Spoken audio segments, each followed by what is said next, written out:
If your desktop computer won't turn on, let's troubleshoot this step by step. First, check the power cord connection. Make sure it's snug. Next, verify the power outlet is working. Plug in another device to test it. If that's good, try a different outlet. Don't forget to check the circuit breaker or fuse. A tripped breaker can be the culprit. Moving on to the power supply unit, ensure it's functioning properly. Inspect the PSU cables for any damage, and if you have a spare PSU, give that a shot.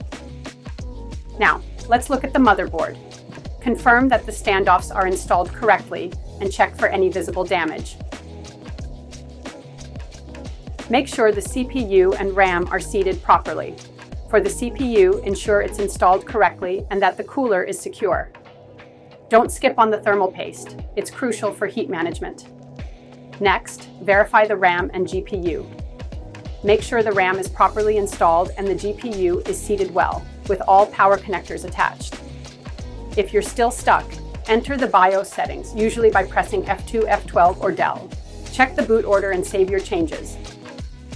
For advanced troubleshooting, try booting with minimal components, just the CPU, RAM, and motherboard. Use a postcode reader or speaker to diagnose issues and verify the power phases. Common problems include power supply, motherboard or CPU failures, overheating, or incorrect BIOS settings. If you're still having trouble, consult your user manual, contact manufacturer support, or check online forums for help.